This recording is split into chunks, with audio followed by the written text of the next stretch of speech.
تو اس میں سے آواز آئی کہ جب لوگ آپ سے ملتے ہیں تو وہ آپ کے گھٹنوں کو ہاتھ لگاتے ہیں، ان کے اس ہاتھ لگانے کی وجہ سے آپ کے اندر جو معمولی سی خوشی پیدا ہوتی ہے، میں اسی پہ زندہ ہوں، وہی میری رضا ہے۔ سمجھ آئی آپ کو؟ انہوں نے پھر کیا کیا، رمضان کا مہینہ تھا، وہ ہاتھ میں روٹی کا ٹکڑا لے کے نکلے اور بازار چلے گئے۔ بازار جا کے انہوں نے روٹی کھانی شروع کر دی، لوگوں نے شور مچا دیا۔ انہوں نے کہا یہ رمضان میں فرض روزے ہیں، اور یہ اتنا بڑا ولی ایسے سر عام روٹی کھا رہا ہے، اس نے روزہ نہیں رکھا۔ بھی نہیں رکھا، اپنے گھر میں بیٹھو، بازار میں روٹی کھاتا پھر رہا ہے۔ اچھا آپ ایک جگہ بیٹھے بھی نہیں، پورے بازار میں آپ نے پھر کے روٹی کھائی اور لوگوں نے آپ کو خوب لان تان کی، جس کا جو منہ آیا اس نے کہا۔ پھر آپ گھر تشریف لائے تو مرید بڑے غمزدہ، انہوں نے کہا حضرت اتنے معزز آپ شخصیت ہے، اتنے بڑی علمی شخصیت ہے، اتنے آپ اللہ نے آپ کو اتنی عزت دی، یہ کیا کیا؟ فرمایا میں 60 روزے کفارے کے رکھ لوں گا، لیکن اس تان لان اور ذلت کی وجہ سے میرا نفس مر جاتا ہے تو مجھے قبول ہے۔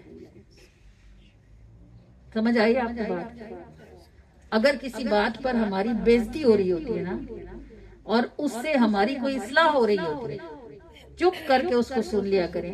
جو باتیں نفس کو ناگوار گزرتی ہیں وہی نفس کی موت ہوتی ہے، اور جن باتوں پر ہم بڑے خوش ہو رہے ہوتے ہیں وہ ہمارے نفس کی غذا ہوتی ہے، اور ہم اسے کھلا کھلا کے اتنا موٹا کر دیتے ہیں کہ پھر وہ ہمارے قابو سے ہی باہر نکل جاتا ہے۔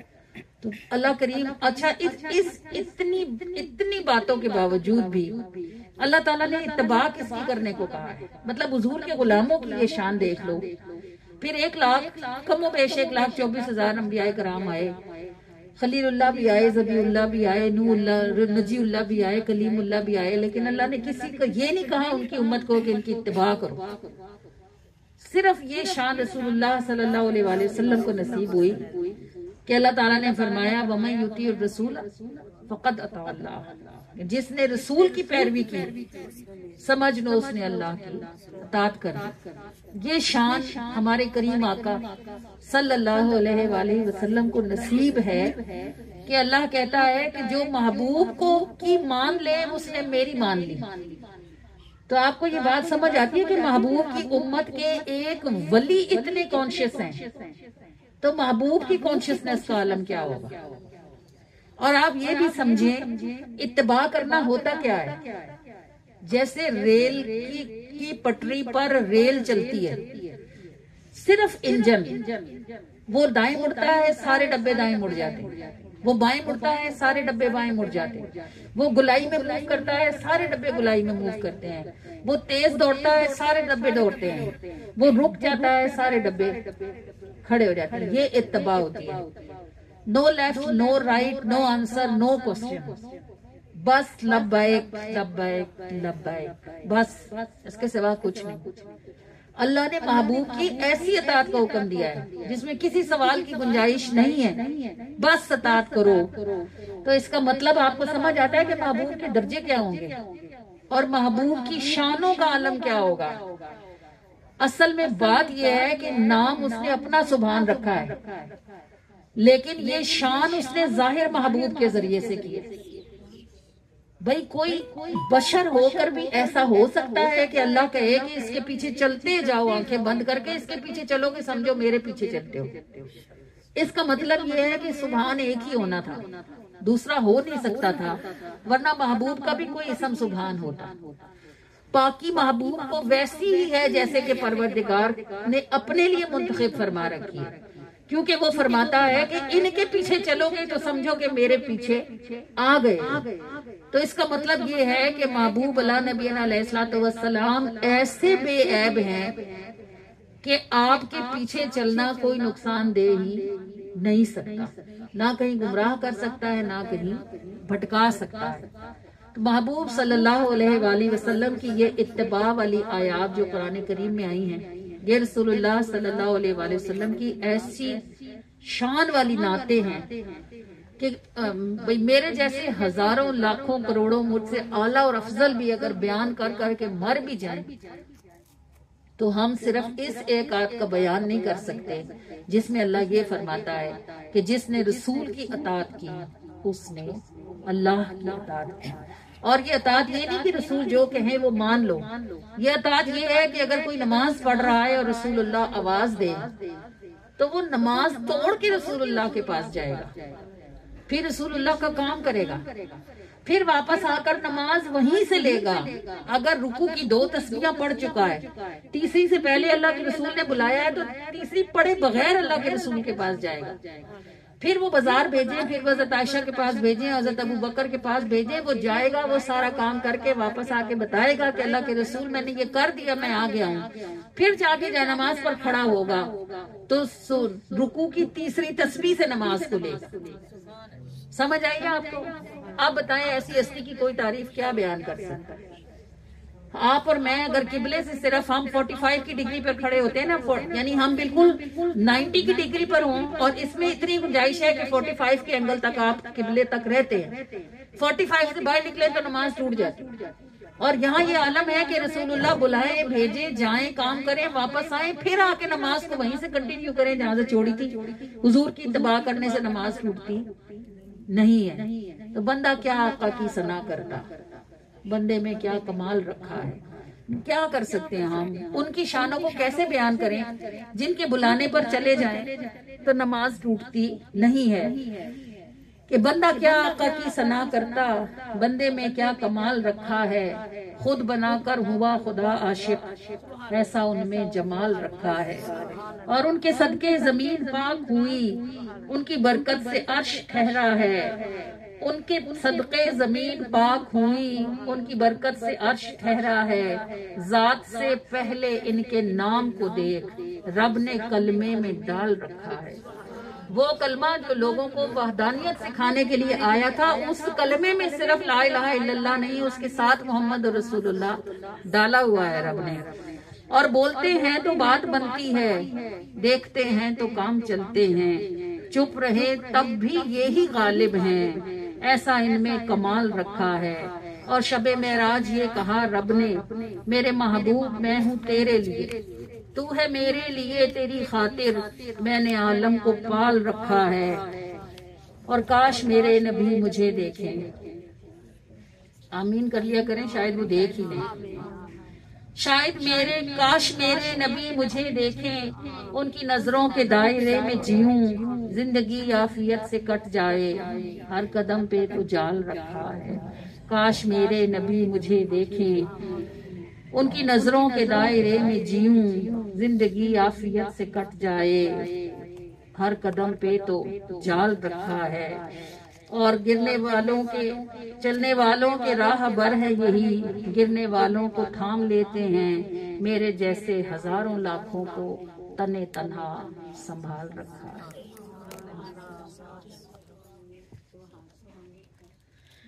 بندہ کیا آقا کی ثنا کرتا،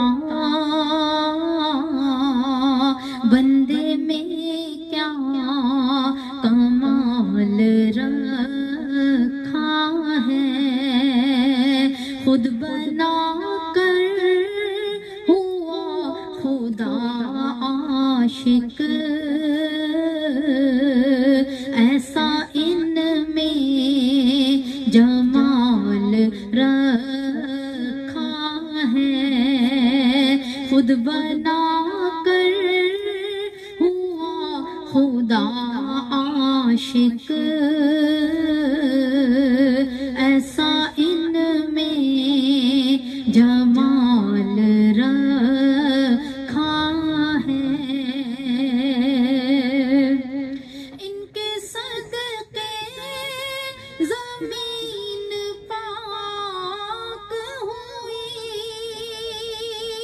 ان کی برکت سے عرش ٹھہرا ہے، ان کے صدقے زمین پاک ہوئی، ان کی برکت سے عرش ٹھہرا ہے، ذات سے پہلے ان کے نام کو دیکھ، ذات سے پہلے کو دیکھ رب نے کلمے میں ڈال رکھا ہے خود بنا کر ہوا خدا عاشق ایسا ان میں جمال رکھا ہے شب معراج یہ کہاں رب نے میرے محبوب میں ہوں تیرے لیے شب معراج یہ کہاں رب نے میرے محبوب میں ہوں تیرے لیے تو ہے میرے لیے تیری خاطر تو ہے میرے لیے تیری خاطر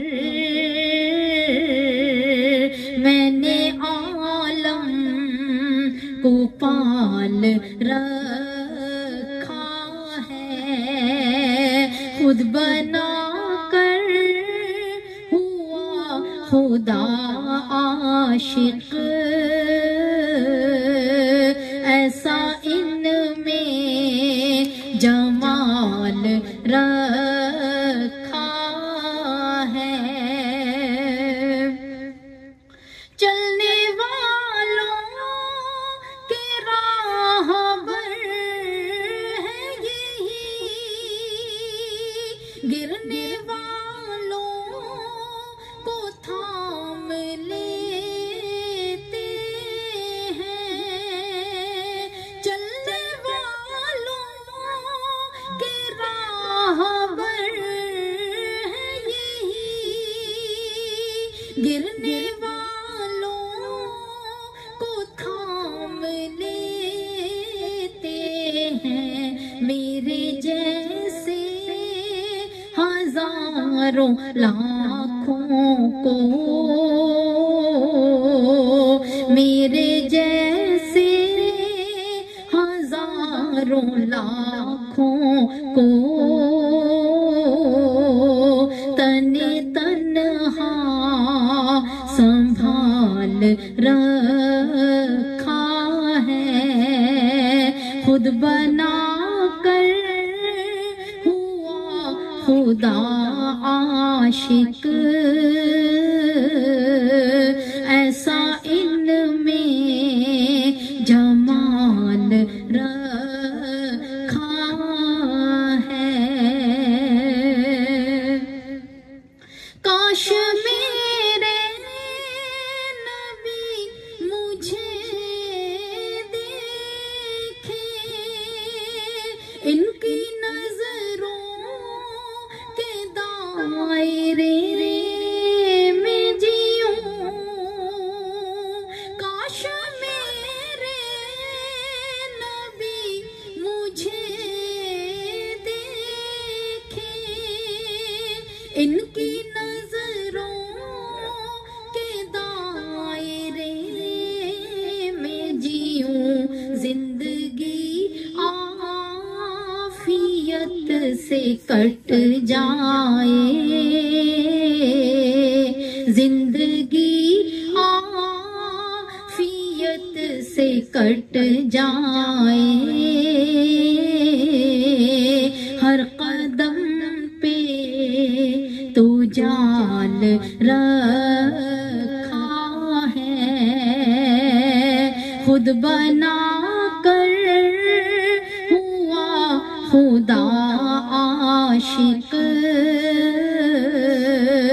ایسا ان میں جمال رکھا ہے بندہ کیا آقا کی ثنا کرتا بندے میں کیا کمال رکھا ہے، خود بنا کر ہوا خدا عاشق، ایسا ان میں جمال رکھا ہے۔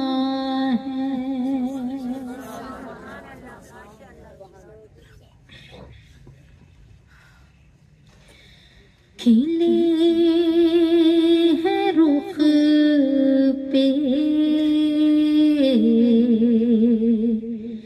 گلاب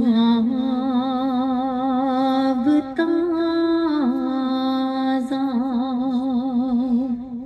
کھلے ہیں رخ پہ گلاب تازہ، لگائے زلفوں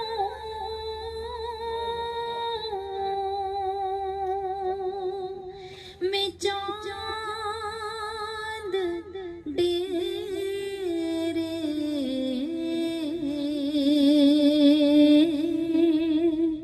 چمکنے والی ہر ایک شے سے، چمکنے والی ہر ایک شے سے،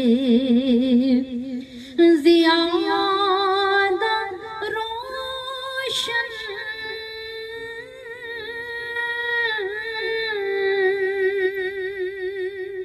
حضور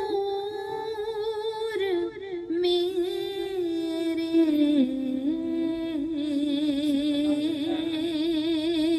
چمکنے والی ہر ایک شے سے، زیادہ روشن حضور میرے، صلی علی نبینا، صلی علی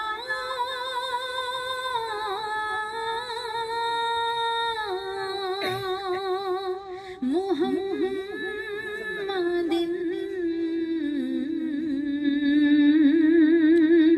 صلی علی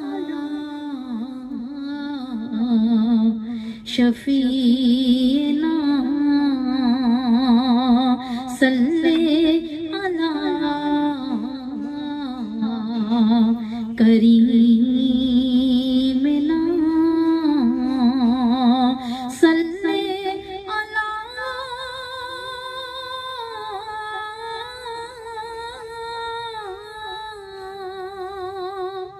محمد،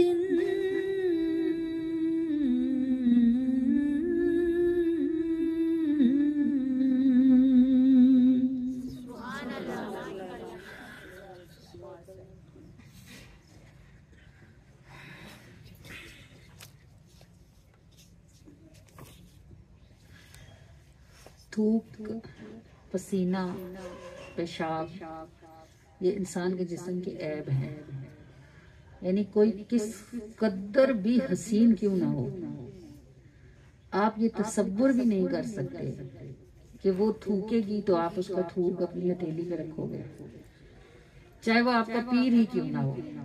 ایک بات ہوتی ہے نا کہ کوئی بہت حسین ہے، ایک یہ ہوتی ہے کہ کوئی بہت معزز ہے، آپ کا اپنا پیر بھی کیوں نہ ہو، یہ آپ تصور بھی نہیں کر سکتے کہ وہ ایسے کرے گا تو آپ ہتھیلی آ گئی۔ اور پسینہ عیب ہے نا، یہ تو یہ سوچا بھی نہیں جا سکتا کہ کوئی بہت حسین و جمیل امیر و کبیر معزز اور قریب ترین ہے تو ہم اس کا پسینہ اٹھا کے اپنے اوپر مل لیں گے، اپنے بچے کا نہیں کوئی ملتا، حالانکہ بچے سے زیادہ ماں کو کوئی محبوب نہیں ہوتا۔ لگ جائے وہ علیحدہ بات ہے، لگ جائے تو اس کو بھی ٹیشو سے صاف کرتے ہیں، یہ نہیں کرتے کہ لے کے اپنے اوپر مل لیا۔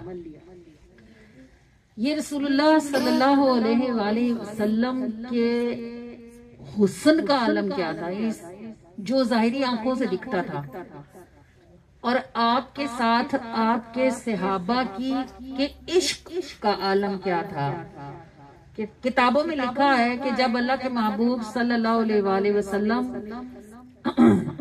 ایسے کرتے تھے نا، کھنکارتے تھے، تو کتنی ہتھیلیاں آپ کے چہرے سے آگے ایسے لائن میں ہو جاتی تھی کہ اللہ کے رسول اگر تھوکیں تو وہ تھوک نیچے نہ جائے۔ اس کا تصور بھی کیا جا سکتا ہے؟ نہیں ممکن۔ ان کی آنکھیں کیا دیکھتی تھی جو اللہ کے محبوب کا تھوک بھی ان کو تبرک لگتا تھا۔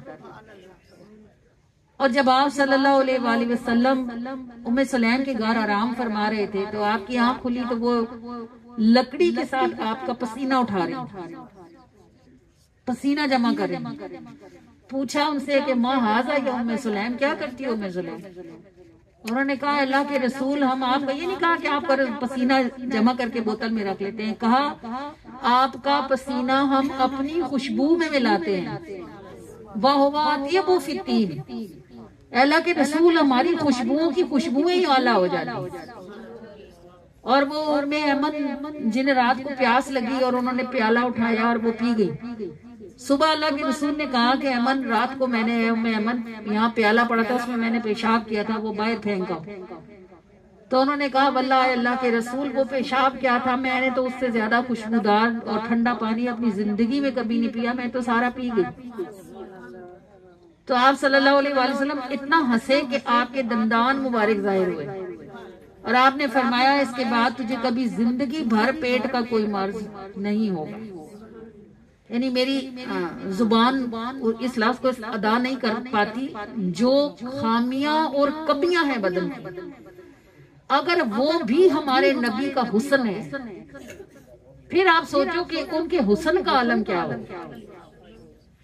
بھئی ہم تو صرف سنتے ہیں نا، تو ہمارا سن کے وہ امیجنیشن نہیں بنتا، تصور نہیں بنتا ہمارا۔ وہ ایک صحابی آئے، ان کا اونٹ پاگل ہو گیا تھا، وہ حضور کو بلانے آئے، آپ تشریف لے گئے۔ آپ صلی اللہ علیہ وآلہ وسلم کو جیسے ہی اس اونٹ نے دیکھا تو اس نے فوراً آپ کو سجدہ کیا۔ تو کبار صحابہ کرام، ابو بکر اور عمر جیسے لوگ وہ تڑپ گئے، انہوں نے کہا اللہ کے رسول یہ جانور ہو کیا آپ کو سجدہ کرتا ہے؟ تو ہم اس بات کے زیادہ حقدار ہیں کہ ہم آپ کو سجدہ کریں، حالانکہ وہ لا الہ الا اللہ محمد رسول اللہ کی روح کو پہنچنے والے لوگ تھے۔ کیا دیکھتی تھی ان کی آنکھ، جو ان کا جی چاہتا تھا کہ وہ محبوب کو سجدہ کریں۔ آپ صلی اللہ علیہ وآلہ وسلم نے ارشاد فرمایا میری شریعت میں تعظیمی سجدہ بھی حرام ہے، یہ تعظیم میں بھی کسی کو سجدہ نہیں کرنا، تو ادبی سجدہ تو پھر عبادت بن جاتا ہے نا۔ آپ نے سختی سے صحابہ کو منع فرما رکھا تھا، ورنہ وہ جو آپ کے ارد گرد ہوتے تھے ان کا جی چاہتا تھا کہ وہ حضور علیہ الصلوۃ والسلام کو سجدہ کریں۔ اور جب صلح حدیبیہ کے موقع پر نبی پاک صلی اللہ علیہ وآلہ وسلم نے اپنا سر منڈوایا تو آپ صلی اللہ علیہ وآلہ وسلم کے صحابہ، جو اب کتابوں میں ہم نے پڑھا کہ وہ پروانہ وار ایسے گھومتے تھے اس نائی کے گرد جو کاٹ رہا تھا بال، اور وہ بالوں کی گچھے ایسے جب وہ اتارتا تھا تو وہ جب بالوں کی گچھے پھینکتا تھا تو وہ کیکر لگے ہوئے تھے، کیکر میں آپ کو پتہ نا کانٹے ہوتے اتنے بڑے بڑے، تو صحابہ کرام کیکر پہ جھپٹ رہے تھے ایک دوسرے پر سبقت لے جانے کے لیے کہ اللہ کے رسول کا کوئی بال ہمیں ہاتھ آ جائے۔ ہمارے یہاں مرد بال کٹوا کے آتے ہیں تو خود بھی اپنی جان سے بیزار ہوئے ہوتے ہیں، جب تک نہا کے کپڑے نہ تبدیل کر لیں اس وقت تک ان کو سکون نہیں ملتا۔ حضور بال کٹوا رہے ہیں اور صحابہ اس پہ جھگڑ رہے ہیں کہ ہمیں نصیب ہو۔ حضور نے کھنکار کے تھوکا، اگر کسی کے ہاتھ پہ گر گیا تو اس نے دونوں ہاتھوں سے ملا اور منہ پہ مل لیا، جس کے ہاتھ پہ تھوک نہ آیا اس نے تھوک والی ہتھیلی پہ اپنی ہتھیلی رگڑ لی۔ نبی پاک وضو کے لیے تشریف فرمائے اور آس پاس دیوانے پاگلوں کی طرح، اللہ مجھے معاف کرے لیکن جو ان کا حال تھا وہ ایسے ہی تھا جیسے کوئی مجنون ہوتا ہے، وہ دیوانوں کی طرح پھر رہے ہیں، کلی کا پانی مل جائے، کلی کا پانی مل جائے، جو چہرے سے ٹپک رہا ہے، جو بازو سے ٹپکا وہ مل جائے۔ حضرت علی کرم اللہ وجہ الکریم فرماتے میں نے نبی پاک کو جب قبر میں اتارا تو میں نے دیکھا کہ پانی کی چند بوندیں آپ کے رخسار پر چمک رہی ہیں، میں ان بوندوں کو اٹھانے کے لیے قبر میں اترا کہ میں اس کا فیض اٹھا لوں۔ کبھی آپ نے بیٹھ کے سوچا کہ وہ چہرہ کیسا ہوگا، وہ دہن کیسا ہوگا جس کے اندر بننے والے تھوک کی شان یہ ہے، اور وہ وجود کیسا ہوگا جس وجود کے اوپر اگنے والے بال اور اس وجود سے نکلنے والے پیشاب کی شان یہ ہے، اس وجود سے باہر آنے والے پسینے کی شان یہ ہے کہ اس کو لوگ اپنی بیٹیوں کو دلہن بنانے کے لیے لگانے کے لیے لے کے جاتے ہیں۔ پتہ نہیں نبی پاک صلی اللہ علیہ وآلہ وسلم ظاہر دکھنے میں کیسے دکھتے ہوں گے، پتہ نہیں جو آنکھیں حضور کو دیکھتی ہوں گی ان کو کیسا لگتا ہوگا۔ آنکھ بھی تو ٹھنڈی ہوتی ہے نا، یہ ٹھنڈے ہونے سے کہیں بہت اوپر کی بات ہوگی، ٹھنڈا تو ہم اپنے بچوں کے چہرے دیکھ کے بھی ہو جاتے ہیں نا، یہ کوئی بہت آگے کی بات ہوگی۔ شاید حضور کو دیکھنے سے والوں کی آنکھ بھی ٹھنڈی ہوتی ہوگی، ان کا دل بھی ٹھنڈا ہوتا ہوگا، ان کی روح بھی ٹھنڈی ہو جاتی ہوگی۔ نبی پاک صلی اللہ علیہ وآلہ وسلم کا مبارک چہرہ کیسا ہوگا کہ اللہ فرماتا ہے کہ اے محبوب آپ ہماری نگاہوں میں رہتے ہیں، اے محبوب ہم آپ کو ہی دیکھتے ہیں، وچ حشر و سجدہ کرسن تے رب آکسی سونیا مکھ نہ لکا۔ علماء کرام لکھتے ہیں جب نبی پاک سجدہ کریں گے نا تو اللہ پاک فوراً ارشاد فرمائیں گے ارفع راسک یا محمد، اے محمد اپنا سر اٹھا لے۔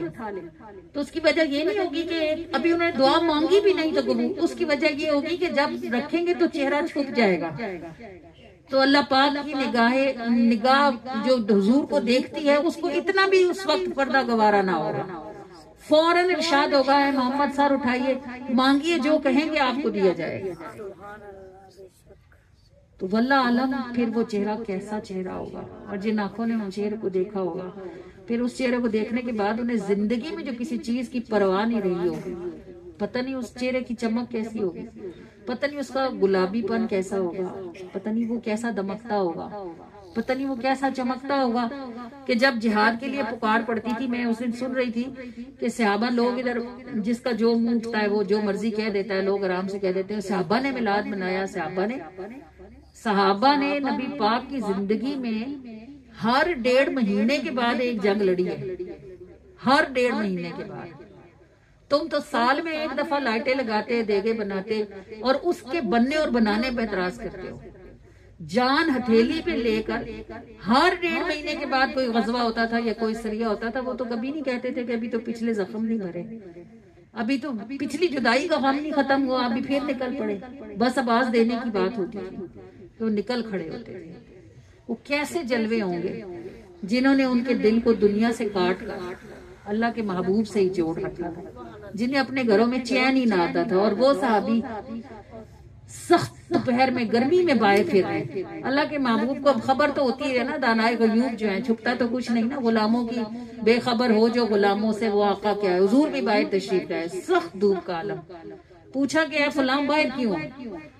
کہنے لگے یا رسول اللہ اندر ہی تھا، اپنے گھر میں ٹھنڈک میں ہی تھا، خیال آ گیا جس نے مجھے باہر نکال دیا۔ پوچھا کیا ہے؟ کہنے لگے میں سوچ رہا تھا کہ آپ تو جنت میں پتہ نہیں کہاں کس مقام پر ہوں، آپ کے صدقے سے اگر ہم جنت میں چلے بھی گئے تو پتہ نہیں جنت میں اس مقام تک پہنچیں گے بھی جہاں آپ ہوں گے یا نہیں۔ یا رسول اللہ مجھے جس سوچ نے باہر نکالا وہ یہ تھی کہ وہ جنت کیسی ہو، جنت ہوگی جس میں ہم آپ کا دیدار نہیں کر سکتے۔ پتہ نہیں وہ کیا دیکھتے ہوں گے، ان کی آنکھوں کو حضور کے چہرے میں کیا دکھتا ہوگا۔ تو وہ نبی پاک خاموش ہو گئے۔ اللہ پاک نے وحی اتاری ہے محبوب ان سے کہہ دیجئے جو جس سے محبت کرے گا وہ اسی کے ساتھ ہوگا۔ صحابہ کہتے ہیں ہمیں زندگی میں کبھی کسی چیز کے کسی خبر کے آنے سے اتنی خوشی نہیں ہوئی تھی جتنی خوشی ہمیں اس بات کے اترنے سے ہوئی کہ جو جس سے محبت کرے گا وہ اسی کے ساتھ ہوگا۔ اب محبت کرنے کے لیے ہے عشق میں لازم تکے محبوب کی صورت، اور ہمارا تو حال یہ ہے کہ تم سامنے ہو آنکھ اٹھائی نہیں جاتی۔ محبت کرنے کے لیے محبوب کو دیکھنا بھی تو لازم ہے نا، اور ہماری ایسی بے اوقاتی ہے کہ اگر کبھی محبوب کرم فرمائی دے، اگر کبھی وہ پردہ اٹھائی دے تو آنکھ اٹھتی نہیں ہے، اٹھ جائے تو ٹکتی نہیں ہے۔ تو وہ تو دن رات صبح و شام فرض نماز میں دیکھتے تھے، جب حضور علیہ الصلوۃ والسلام تشریف فرما ہوتے تھے وہ دیکھتے تھے۔ واللہ عالم ان کی آنکھیں کیا کیا نظارے کرتی ہوں گی۔